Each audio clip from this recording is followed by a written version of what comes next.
Il faut mesurer l'intensité de la lutte qui se déroule ici, mais il y a aussi un très grand calme, une très grande résolution et l'envie d'être à la hauteur d'une réputation qui est exceptionnelle. Et donc, encore une fois, je veux dire l'admiration qui est la mienne et la fierté qui est la nôtre devant ce travail remarquable. Bonjour. Ça va bien ? Très bien. Bonsoir. Et merci beaucoup. Bonjour, monsieur. Salut, ne t'inquiète pas. Moi, non, les autres, oui, voilà. C'était hier soir dans le Var. Édouard Philippe est allé prendre quelques nouvelles sur le front des incendies alors que les pompiers luttent depuis 4 jours maintenant contre d'intenses feux de forêt dans le sud-est et en Corse. Un Premier ministre embedded en hélicoptère pour survoler les zones touchées. Passage obligé aussi auprès des sinistrés. Bienvenue dans la médiasphère. Au programme également un panier de courses dans l'hémicycle à la sauce juste prix et une star encore une cette semaine à l'Elysée. La médiasphère où les images ont un endroit mais surtout un envers que nous décryptons avec nos invités. Bonjour.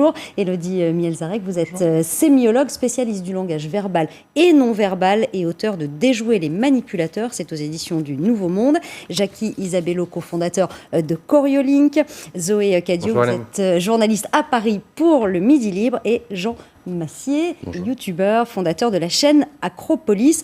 Zoé, votre journal, évidemment, comme une très grande partie, quasiment toute la presse quotidienne régionale, salue le travail des sapeurs-pompiers dans le sud-est et en Corse. Ceux du Var ont reçu hier la visite du Premier ministre. Bonjour Julien Garel, vous êtes à Bormes-les-Mimosas. Il semblerait que les équipes du Premier ministre soient d'abord venues tâter le terrain avant que celui-ci ne vienne rencontrer les sinistrés.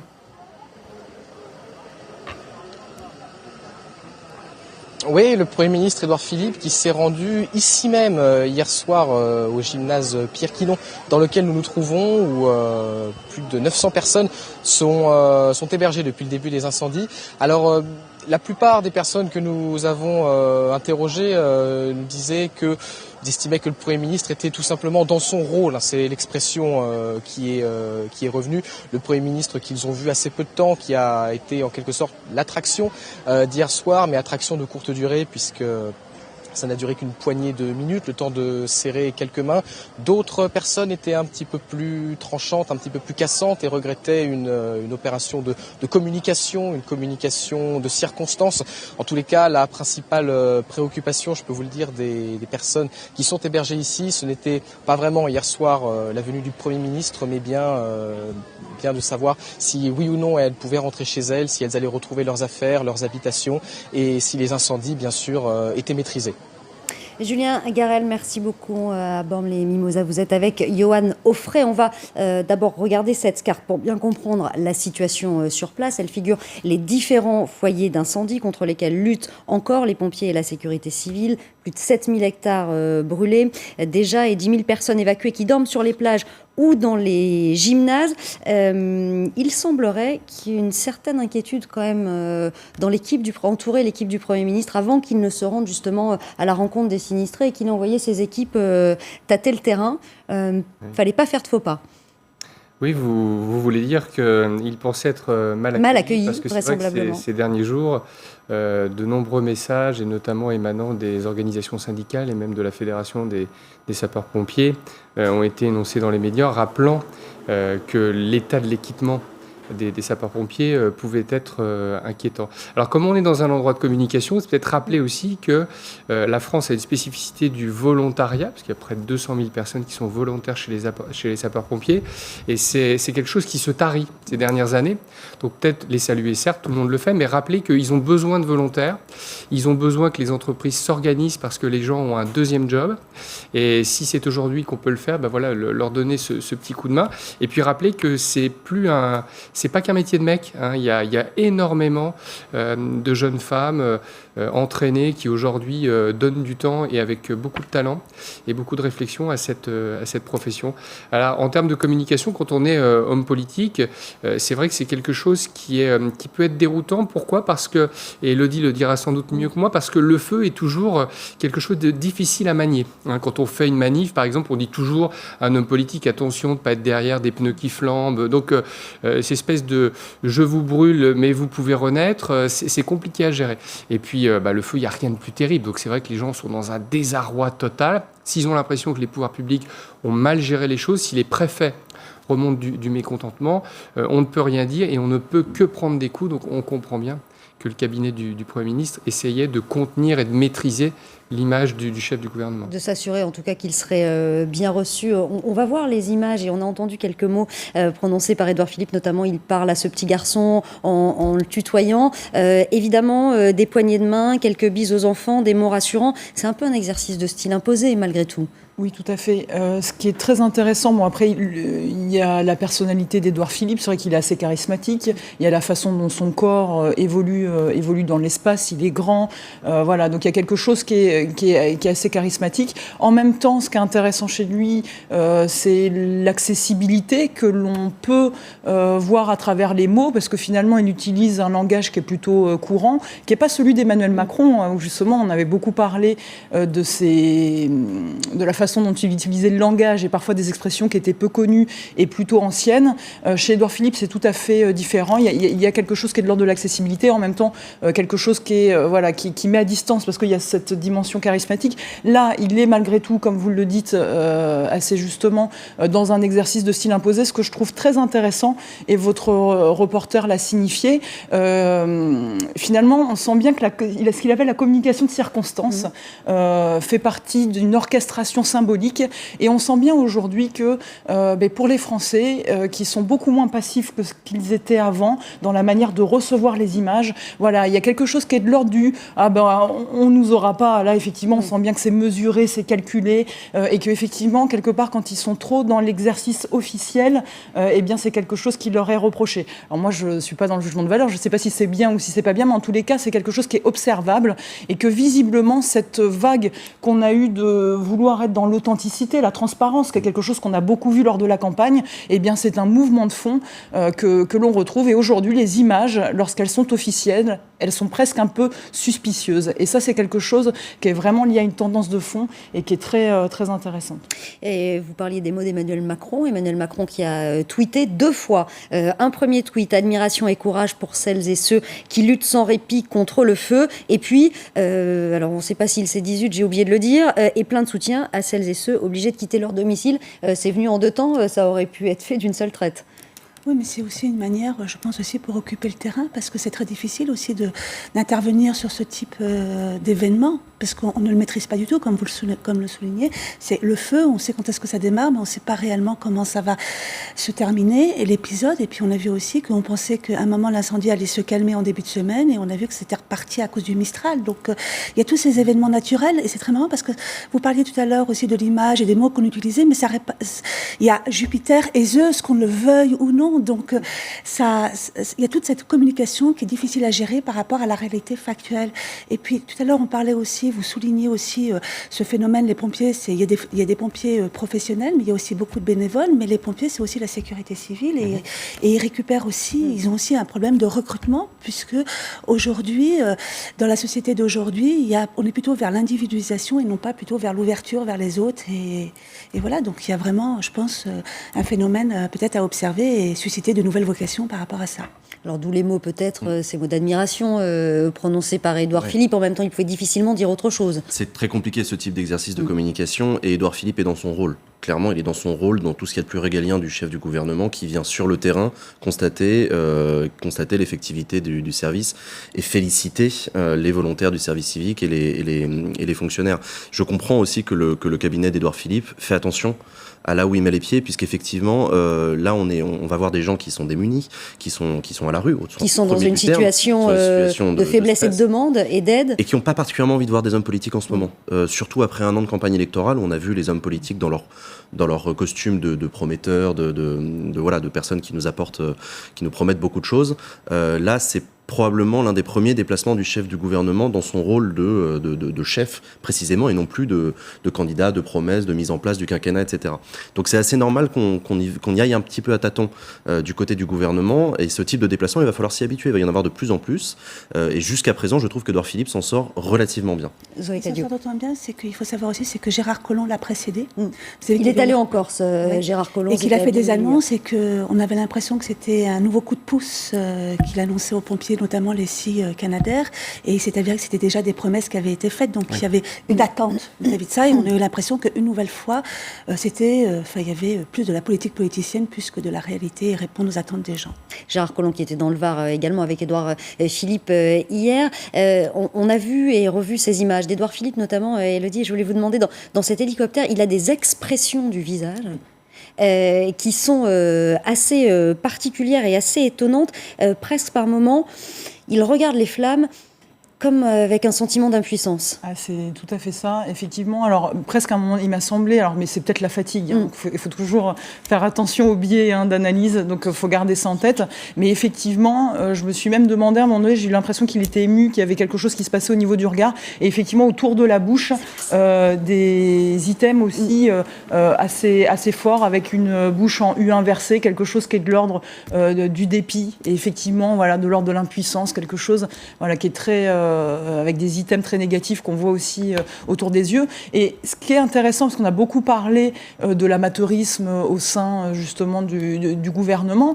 Alors après, on en reviendra parce que c'est un thème, on va voir à l'Assemblée nationale tout à l'heure. Mais après, on peut mettre les étiquettes que l'on veut. En tous les cas, alors moi, ce que j'observe avec ma grille de lecture, qui est sur le comportement et les expressions. Il se touche aussi beaucoup les mains. Alors excusez-moi, moi j'ai remarqué ça sur les dernières images que l'on a, que l'on a d'Édouard Philippe. Alors il y a celle-ci et on le voit. Ça sont des images d'hier, me semble-t-il, à Saint-Étienne-du-Rouvray. Et puis ensuite, même quand il arrive, il se tient très très souvent les mains. Oui, alors ça, effectivement, quand on a tout ce qui est de l'ordre de la gestuelle d'autocontact, que ce soit effectivement sur le corps ou sur les mains, c'est que généralement on est un petit peu stressé et ça peut être des items aussi de stress de fuite. On a besoin de se rassurer, on a besoin de se raccrocher à quelque chose. On le voit, il n'est pas très très à l'aise, effectivement. Ce côté, je me sens dépassé, je me sens débordé. C'est quelque chose qu'il essaye. Et là, c'est frappant, en tout cas sur le visage. Mais il vit une première. Tout le monde ne peut pas accéder par un hélicoptère au contact des flammes. Déjà, c'est une procédure particulière. Les engins, tout engin ne peut pas accéder aussi près de la fumée. C'est pour ça que les Canadair, c'est un truc assez incroyable. Il est là en tant que Premier ministre, c'est-à-dire qu'il comprend qu'on attend beaucoup de choses de lui. Et puis après, sans doute, on dit que les écrivains regardent différemment de tout le monde. Quand même, Édouard Philippe, c'est quelque part un écrivain. On l'a vu, il a écrit plein de bouquins. C'est pas des bouquins de circonstances. Et je pense que là aussi, il devait regarder cette situation avec le cerveau de celui qui, un jour, peut-être pourra redonner un témoignage. Donc, il voulait assimiler sans doute un maximum et pouvoir retranscrire plus tard des choses. Donc, c'est tout ça qui nous a montré. Là, sur cette image-là, voilà, sur cette image-là, c'est très frappant. Le regard, effectivement, qui part dans le vague. Et effectivement, il y a quelque chose qui est très émotionnel, en définitive, dans cette séquence. Et puis, effectivement, toute la symbolique aussi de l'hélicoptère, de la prise de vue en hauteur, avoir un point de vue différent sur la situation. Et vraisemblablement, il ne s'attendait peut-être pas aussi à être confronté à ce. Il y a vraiment une humanité qu'on ne connaissait peut-être pas de sa part, parce que là, on le sent faible par rapport à ça. Et je crois que les Français aiment ça d'une certaine manière. C'est que, avant d'être le Premier ministre, c'est un homme qui voit ce qui se passe et qui a l'air complètement désœuvré et qui n'imagine pas Jean Massier. La compassion est la première des choses à exprimer dans ce genre de cas. Et effectivement, on voit un Édouard Philippe qui ne peut plus faire grand-chose. En fait, c'est le moment où la politique s'arrête face à un désastre naturel qui s'impose à tous, aux sinistrés en premier, mais aussi au gouvernement. Qu'est-ce que peut faire le Premier ministre là depuis son hélicoptère, si ce n'est constater que c'est dramatique et que les gens font ce qu'ils peuvent sur le terrain pour lutter contre ça. Et puis il sait qu'il est filmé quand même, parce que il y a la caméra et puis pour les gens la minette, c'est-à-dire la lumière. Si vous ne savez pas que vous allez être transmis dans la France entière, vous n'êtes pas vraiment dans le job. Donc il surjoue sans doute un petit peu, mais il est humainement sincère. Alors quand je dis surjouer, je ne dis pas qu'il trompe. Je dis que comme il est filmé, il est obligé de penser que les gens doivent se dire « c'est terrible ». Et c'est ce qu'il fait, il le fait plutôt pas mal, mais après, il le vit forcément intimement et comme les gens, et comme quelqu'un qui, s'il avait vu ses administrés connaître cette situation, il aurait été très désemparé. Donc c'est une séquence intéressante. Oui, parce qu'effectivement, pour rebondir là-dessus, effectivement, si c'était surjoué, il y a des items là qui sont quand même des choses qui... Les sourcils, exactement. Donc il y a des choses sur lesquelles on ne peut pas trop tricher. Mais là, on ne les voit pas, donc je ne pourrais pas commenter, mais tout ce qui est de l'ordre de la dilatation des pupilles, ce genre de choses, vous ne pouvez pas commander. Qui trahissent. Donc là, l'image est passée près, mais quand même, quand il y a quelque chose qui est de l'ordre du dépit, et c'est assez fugace. Et quand les émotions sont surjouées, elles sont duratives, c'est-à-dire qu'elles continuent dans la durée. Ce qui est moins le cas ici, donc ce qui me laisse à penser qu'il n'est pas forcément dans une mise en scène théâtrale comme ça pourrait l'être pour d'autres types de personnalités politiques. Est-ce que ça sert à quelque chose d'aller sur place? Parce qu'on parlait de ce sentiment d'impuissance, il sait très bien qu'il ne va rien pouvoir faire d'autre que témoigner effectivement de la compassion. À quoi ça sert? C'est super important. Juste un exemple en termes de management, des fois vous faites du bon boulot. C'est bien que votre chef vous dise « t'as fait du bon boulot ». Il embarque l'organisation, il a la fonction régalienne, c'est le chef du gouvernement, donc derrière, il y a toutes ses troupes. C'est très important qu'ils viennent physiquement, et généralement le ministre de l'Intérieur, puisque c'est le patron des pompiers et des forces de police, le fait bien avant le Premier ministre, c'est très important qu'ils viennent manifester que l'ensemble de la nation et de ceux qui vont pouvoir les aider sont derrière le big boss. Et puis je pense aussi que le fait aussi, c'est que c'est une manière d'être sur le terrain. Vous vous souvenez, avec à l'époque où il y avait eu cette vague de chaleur énorme, où les Français mouraient les uns après les autres, enfin les vieilles personnes, on avait reproché à Mattei d'être absent et d'être en vacances. Et là, d'être sur le terrain, de dire qu'on est là, au moment où ça se passe, ça prouve aussi qu'il n'y a pas de vacances du pouvoir et qu'on répond et qu'on a vraiment décidé, même si face à la nature, on ne peut pas faire grand-chose, mais au moins on est là. Puis cette compassion, elle n'est pas surjouée, donc je pense que justement elle est bienvenue. Avec l'écueil peut-être de choisir aussi les endroits où l'on va, parce que si on y va trop, on reprochera de trop y aller, et si on n'y va pas, on vous reprochera de ne pas y aller. Mais justement, c'est-à-dire qu'effectivement ça ne sert pas à grand-chose dans le sens où Édouard Philippe n'a pas éteint les flammes, n'a pas relogé les sinistrés. D'un point de vue, on peut considérer que ça ne sert à rien. Mais ne pas y aller, c'est désastreux, c'est pire que tout. Rester à Paris dans ce genre de situation-là, en plus dans une séquence, on en reparlera sûrement, où le chef de l'État reçoit des stars, etc. Là, ça aurait été vraiment, vraiment très, très mal vu, surtout en début de quinquennat. Donc, il ne peut pas faire grand-chose, clairement, mais le minimum qu'il peut faire, il le fait relativement bien. C'est-à-dire y aller, rencontrer les gens, serrer des mains, être sérieux, constater, et dire que le gouvernement soutient ses volontaires, ses fonctionnaires, et voilà. Mais il ne peut pas faire grand-chose de plus. Et puis, il y a une équation géométrique qui est de se dire, vous, les médias, quand vous véhiculez ce message, qu'est-ce qui va se passer? Il va y avoir des gestes de solidarité. Les gens vont se rappeler de leurs amis, vont envoyer des vêtements, vont proposer du relogement. Il y a toute une chaîne, la puissance publique, la puissance médiatique, elle met en branle cet esprit qui fait qu'on fait nation. Donc les gens vont s'entraider. Si personne n'en parle, on ne le sait pas. Et là, c'est tout ça, c'est important. Puis les pompiers vont recevoir des messages de soutien. Il y a des jeunes qui vont se dire « Attends, là, ils ont vraiment besoin, j'arrête mes vacances. Moi, je connais très bien cette profession. » Il y a des gars qui appellent en disant « Si tu as besoin de moi, j'arrête mes vacances et je vais directement là-bas. » Il y a eu des appels d'ailleurs aux pompiers volontaires pour qu'ils viennent renforcer les effectifs. Et même les professionnels, parce que les volontaires, c'est un statut particulier, mais les pros, ils bossent beaucoup, ils ont droit à des vacances, ils ont leur famille. Il y en a plein qui vont dire là, c'est exceptionnel, il faut se mobiliser. Donc ils vont revenir et ils vont sacrifier leurs vacances. Cet éclairage permet ça. D'autant plus que la France n'avait pas connu une telle vague d'incendies depuis 4 ans. C'est assez exceptionnel ce qu'on connaît cette année. Et puis c'est une manière aussi, je pense que c'est une manière aussi d'apporter un peu de compassion aux gens, mais aussi de les appeler à leur propre responsabilité. Parce qu'on rappelle aussi les gens leur sens civique, c'est-à-dire ne jetez pas vos mégots par terre, ne faites pas de barbecue. Et puis aussi, on rappelle aussi aux Français qu'ils ne peuvent pas tout attendre de la puissance de l'État. Et on leur dit aussi que si votre maison ne doit pas brûler, vous pouvez aussi la préserver par exemple en débroussaillant. Et puis c'est aussi une manière aussi de rappeler aussi que l'évolution, si on connaît de tels incendies aussi, c'est une manière aussi de remettre un peu la politique du territoire, de l'aménagement du territoire, parce que aujourd'hui on a plein de terres qui sont aujourd'hui livrées à elles-mêmes et qui ne sont pas entretenues, donc ça brûle encore plus facilement.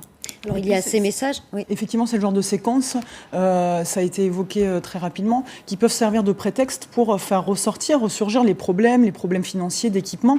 Ça fait penser effectivement à la passation qu'il y a eu entre les généraux et notamment le général de Villiers qui a été remplacé. Et effectivement, on voyait, et on en avait d'ailleurs parlé ici même, des tanks qui avaient la peinture écaillée, les chars, et que effectivement, voilà, c'était aussi un signe qui n'était pas anodin et qui était positionné là pour montrer que il y a des manquements à certains endroits, et parfois c'est aussi ce genre de séquences qui permettent de mettre le doigt dessus. Là où ça fait mal. Alors, et quelques mots aussi glanés au moment où Édouard Philippe arrive dans ce gymnase et on voit ces pompiers au garde à vous à qui il serre la main, l'argent du cortège pour les Canadaires.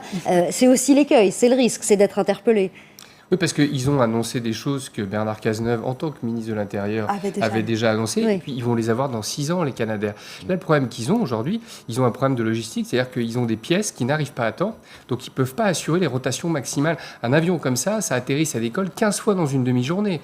Oui, donc quand Gérard Collomb dit encore, quand l'avion atterrit, on fait des vérifications avant qu'il reparte, on n'a même pas le temps de le faire. Ils ont besoin d'avoir un stock débordant. Là, ils ont un problème de stockage. Après, ce n'est pas un problème de nombre parce qu'on est extrêmement bien équipés. On en a beaucoup. On a des accords avec les Italiens. On a des accords avec tout un tas de gens qui, eux, connaissent ce même problème. Donc, ce n'est pas un problème de nombre, c'est un problème de la chaîne logistique. C'est un problème de vétusté aussi, peut-être Non, des équipements pas vraiment. Nos Canadair, ils sont vraiment bien. Enfin, j'écoutais hier le colonel Ford de la Fédération qui disait ils sont bien, on a une gamme, les Dash et les Trackers qui sont bien, mais là, ils ont des problèmes de changement de pièces pour pouvoir assurer une rotation maximale parce que ça vous avez vu, ce qui est exceptionnel, c'est que c'est parti sur plusieurs points. Plusieurs foyers. Et nous, en France, on ne laisse pas brûler.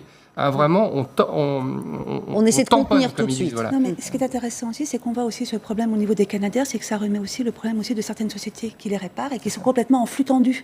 Donc, ils ne peuvent pas non plus livrer les pièces dont ils ont besoin. C'est qu'on ne peut pas ne pas payer, c'est qu'elles ne sont pas encore disponibles et qu'on était tellement peu habitués à ce type d'événement qu'on n'était pas prêts. Enfin, les sociétés par elles-mêmes n'étaient pas prêtes pour répondre à ce type de demande. Et paradoxalement, c'est dans ce type de situation assez tendue qu'on réentend parler de l'Europe, qui est le sujet dont on n'entend jamais parler d'habitude. Et de la coopération européenne. Et de la coopération, parce qu'est en train de se monter petit à petit une coopération autour des luttes contre les feux de forêt au niveau européen, où chaque fois qu'un pays en a besoin, les autres vont venir apporter leurs avions, leurs forces, etc. Et donc ça fait partie des annonces qui ont été faites. Et la France n'est pas la seule à être touchée. D'ailleurs, en ce moment même, le Portugal, entre autres pays dans cette zone du sud de l'Europe, fait face aussi à de très forts incendies. Et je trouve qu'Édouard Philippe a été assez fin justement pour jouer sur cette solidarité européenne. Je ne sais pas si vous avez fait attention, mais hier, il a rappelé en disant que d'habitude, c'était les Français qui allaient aider les Italiens ou les Espagnols, et que là, pour une fois, c'était l'Italie qui venait et qu'on devait au contraire saluer ça et que l'Europe, c'était aussi ça. Puisque l'on parle de communication et on parlait de ces petits gestes qui sont remis en avant à l'occasion de ces feux de forêt, ne pas jeter son mégot de cigarette par la fenêtre de la voiture, débroussailler, est-ce que ce ne sont pas les pompiers de l'Hérault qui ont fait la meilleure campagne de com? Ça s'est passé sur Facebook, ils ont diffusé ce message, ce petit geste qui fait de vous un gros, je vous laisse lire la suite, on ne dit pas de gros mots dans cette émission. Un gros con, on peut le dire, parce que c'est vrai que on a le droit dans des situations comme celle-là. Alors, ils disent, eux, que ça marche, ce genre d'interpellation extrêmement direct. Des gens du terrain, oui. Ça marche parce ça peut pas être une campagne gouvernementale. C'est ça. Et en même temps, pourquoi pas. Il y a un côté laisser-faire, je pense, du ministère voilà, on laisse faire les pompiers. Il y a un côté brut du pompier du bas de la chaîne qui dit à l'automobiliste du bas de la chaîne, t'es un gros con. Enfin, c'est exactement ça. Le ministère ne pourrait pas le dire comme ça, mais ça fait du bien aussi. Alors justement, pourquoi une institution comme le ministère? Parce que c'est vrai, ce que disent les pompiers de l'Hérault. Pourquoi est-ce qu'on ne va pas jusque-là? Ils pourraient sans doute le dire. Ceux qui plaisantent, on en parlait au moment du sacrifice du général de Villiers. On disait qu'Ambronne nous a permis de dire merde, et le général de Villiers nous permettra de dire un autre mot. Bon, ça marche bien, mais le point important en termes de communication, c'est que les pompiers disent que c'est la prévention qui pêche. S'il y a un point qui pêche en France, ils soulignent que ça manque de prévention. Et pourquoi? Parce que les technologies qui sont dans les appartements, qui sont autour de ces régions-là, et notamment l'électricité et tout un tas de choses, sont devenues tellement complexes que l'obsession des sapeurs-pompiers, c'est de comprendre par les matériaux, comment évolue le feu. Et ça, ils ont besoin de sensibiliser les gens. Ils ont besoin de leur expliquer qu'on est tous dépendants d'un problème électrique dans son appartement. Et quand ils ont bataillé pour dire c'est hyper important de mettre des détecteurs de fumée chez vous, les gens qui meurent dans un incendie, ils ne meurent pas cramés en courant devant une caméra. Ils meurent parce qu'ils ne se réveillent pas à cause de la fumée dans 95% des cas. Donc la prévention, c'est le gros point noir. Ils ont besoin d'envoyer des hommes dans les écoles, de faire des exercices aux gamins, de leur expliquer que toutes les conneries qu'ils font, il ne faut pas les faire et pour leur faire voir comment. Et notamment par rapport au feu, parce que le feu, une fois que c'est parti, c'est absolument immaîtrisable. Et puis pour revenir à ce type de campagne, vous disiez en France on ne la fait pas, mais je ne suis pas sûre qu'en Angleterre, je pense qu'en Angleterre, ils seraient capables de faire ce genre de campagne. Oui, même si on a quand même évolué, effectivement, parce que ça on reprend les ressorts, tu disais le mot prévention, mais c'est ça, toutes les campagnes de prévention sont justement les campagnes où on ose sortir du cadre et casser les codes, et effectivement aller sur des choses qui sont beaucoup plus violentes que l'accoutumée. Alors la violence, ça peut être la violence effectivement visuelle, dans les publicités, on voit les accidents, ça devient de plus en plus trash. Moi je pensais effectivement, en vous entendant dire ça, aux campagnes qui ont beaucoup évolué pour la prévention routière, avec des images de plus en plus violentes. Anglo-saxonnes. Après, est-ce que ça fonctionne aussi plus on est... disons que c'est des campagnes qui s'adaptent aussi, ça s'adapte aussi au monde dans lequel on vit. On est dans un monde de l'image, et si on n'est pas plus cash que les plus et puis il y a une cible qui est plus jeune aussi, et qui a besoin, parce que voilà, qui vit dans les blockbusters, etc., et qui a besoin effectivement d'être stimulé, et puis à qui on s'adresse directement, en tous les cas, pour les campagnes de prévention routière.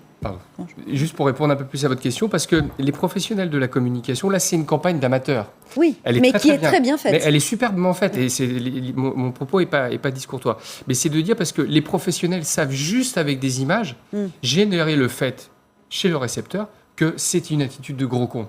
Donc, quand on connaît bien les outils, on n'a pas besoin de le dire. Quand la sécurité routière part des images anglaises, là, sur Twitter, vous avez vu, commence avec une petite blague, on est avec nos téléphones, on se rentre dedans, on se dit, oh là, ils sont un peu bêtes, ceux-là. Et à la fin, quand on voit une jeune fille qui tweete sur sa bagnole et se retourner on se dit, la première réflexion, pardon, je vais le redire encore une fois, c'est les vacances, on se dit, ah la conne. Et vous voyez, donc les professionnels de la com peuvent générer un comportement, en tout cas une prise de conscience, et ils n'ont pas besoin de l'écrire. Donc, voilà, c'est la différence entre ce dont c'est le métier. Mais campagnes qui fonctionnent très bien. Alors, et vous parliez du public auquel elle s'adresse, lancée sur les réseaux sociaux, qui est reprise, et on voit beaucoup d'ailleurs sur Twitter d'injonctions venant de tweetos anonymes disant bah oui, tiens, j'étais derrière une voiture, le conducteur a jeté son mégot, j'ai eu envie de l'insulter. En gros. Mais ce qui est bien aussi avec cette campagne, et je trouve il y a un message subliminal, je pense, je ne sais pas s'ils ont fait exprès, mais avec ce mégot, il y a aussi l'histoire de la fumée. Et quand on a connu des incendies, on est surtout marqué aussi, traumatisé par les odeurs.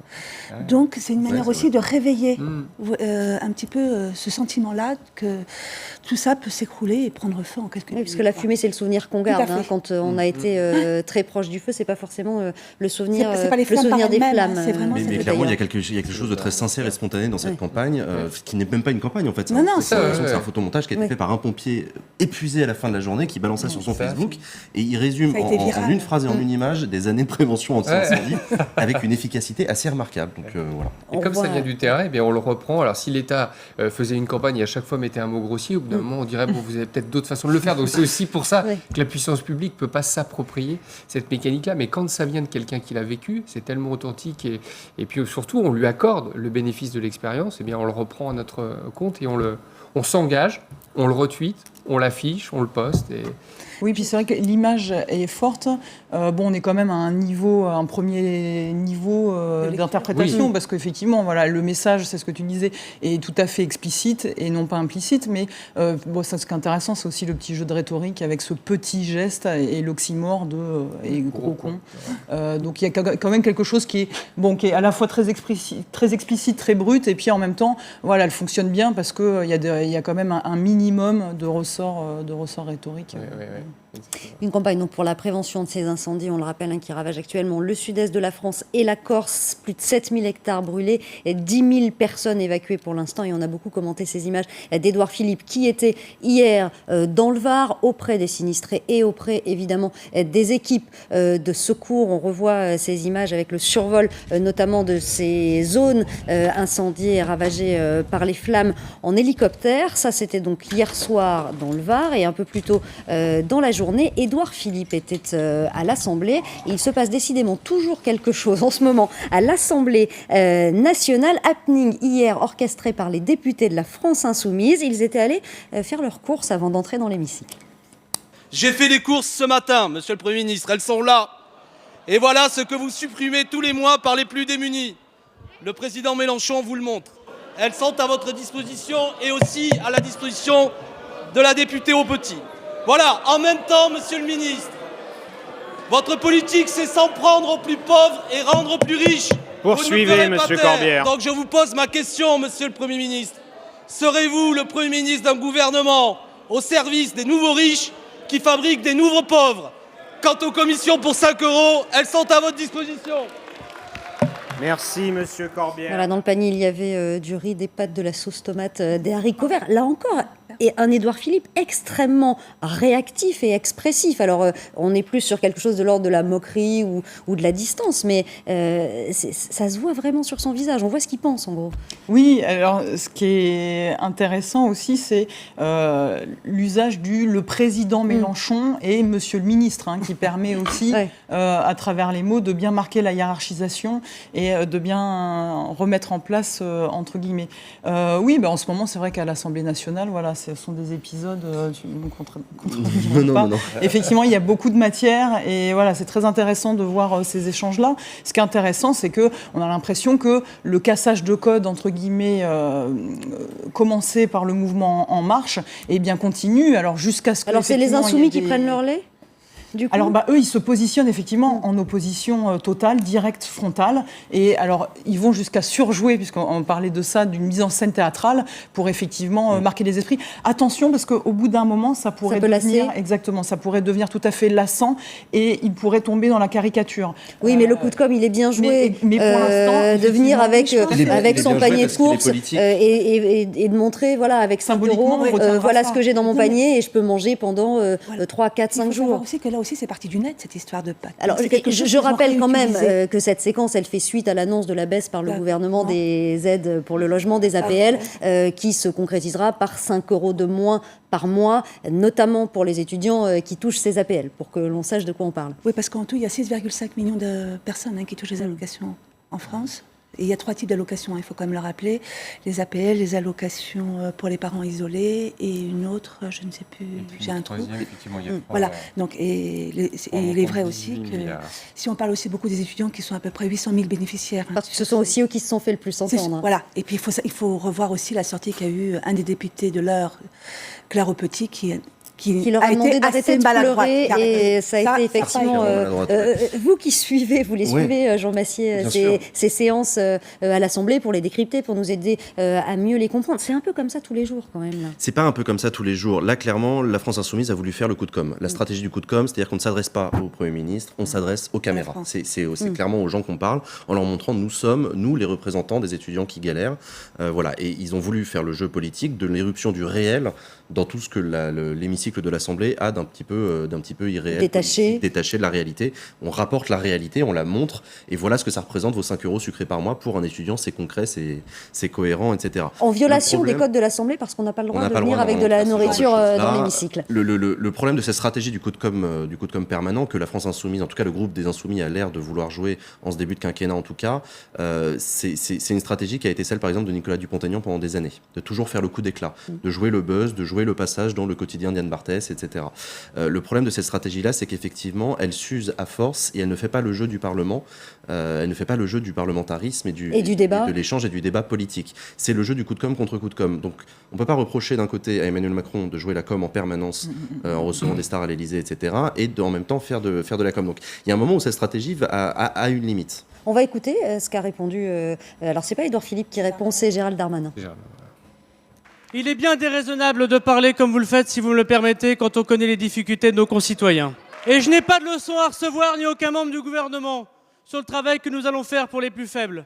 Et moi, dans ma commune à Tourcoing, je les vois tous les jours, les gens qui font les courses. Et la démagogie aujourd'hui, c'est pas celle que vous croyez, c'est celle qui souligne, comme l'ensemble de la majorité, qu'il faut être courageux, qu'il faut faire des économies, qu'il faut baisser les impôts, qu'il faut relancer la croissance. Et le meilleur moyen de faire une politique sociale, c'est retrouver du travail pour tout le monde. Vous n'avez pas, certains n'ont pas le monopole du cœur et vous avez en revanche le monopole de la démagogie. C'est comme ça que concluait aussi. Bon, là aussi, on est un petit peu dans le coup de com'. Quand on dit, moi, à Tourcoing, je les vois tous les jours, les gens qui économisent 5 € sur leur caddie. Ça fait partie du jeu parlementaire. Alors, moi, je vais les défendre un peu. Alors, déjà, la mise en scène, c'est pas nouveau. Quand Jean Lassalle chante à l'Assemblée, le règlement ne permet pas de chanter la chanson de son coin. Quand Carvalho vient avec son bleu de travail, c'était aussi interdit. Donc c'est vrai que la mise en scène, elle passe un peu par cette transgression. Après, ce qu'il faut regarder quand même, c'est que... Qui est un peu la marque de fabrique des Insoumis aussi. À venir d'abord sans cravate, même si maintenant ils ont le droit. C'est la marque de fabrique de plein de gens. S'ils ne jouaient pas... Ce qui est intéressant, c'est que tu parlais de Dupont-Aignan, mais en fait, il y a quand même une candidate qui, pendant toute la campagne, a dit qu'elle serait la candidate de l'opposition, c'était Marine Le Pen. Ce qui est intéressant, c'est que le FN n'est pas du tout dans ce rôle-là, et pour cause, ils sont pas très nombreux. Et parce qu'ils n'ont le Front National n'a pas de groupe. Exactement. Donc c'est plus difficile de prendre la parole. Et donc Mélenchon est tout à fait, en tout cas les Insoumis sont tout à fait dans cette posture-là. la technique rhétorique de prendre effectivement des objets qui sont ancrés dans le quotidien des Français, le prix de la baguette de pain, la boîte de conserve, etc., ça, Marine Le Pen l'a fait pendant toute la campagne. C'était pour ça aussi qu'elle était entendue et qu'elle était tout à fait pertinente. C'est que face à un Emmanuel Macron qui restait assez intellectuel, assez abstrait, eh bien, à chaque fois, Marine Le Pen disait « mais avec moi, vous aurez 1 000 € 30 par mois », donc elle comptait au centime près. Il y a quelque chose qui est de l'ordre du je rentre dans votre foyer, dans le réel. Dans le réel, je sais quelle est votre réalité. Et là, voilà, effectivement. Donc ça, c'est quand tu dis c'est une technique de plein de gens. Effectivement, les extrêmes sont souvent dans ce type de technique rhétorique. Il y a un message parce que on a parlé de ces 5 €, donc il y a quand même un fond. Dans la tête des gens, quand on dit coup de com', il y a des choses qui sont factices. Là, les 5 €, c'est pas factice. Donc, au service du message, ils ont mis en scène pour que l'information devienne attractive pour les gens qui vont rentrer du boulot, qui vont regarder la télé, ils vont comprendre. Donc ça, moi, je trouve pas que c'est factice derrière ça. La mise en scène de l'information, depuis qu'Yann Barthès a appris aux gens qu'on pouvait faire des images de l'équipe de France et être à 800 mètres, et donc, on voit qu'ils sont pas si proches de leur public, et toutes ces choses-là, ils les ont décryptées, ils les ont livrées au public. Et nous, en contrepartie, on dit au public, l'information dans un univers de concurrence, c'est de vous garder sur notre chaîne plutôt que d'aller ailleurs. Et donc, c'est un écosystème qui connaît les règles, mais c'est pas factice. Ils étaient au service d'un message. Ça, c'est le premier point. Après, le deuxième point plus politique, eh bien, de leur point de vue, ils sont en train de progresser. On pensait qu'il n'y aurait que Mélenchon, mais Mélenchon qui serait capable de porter ça.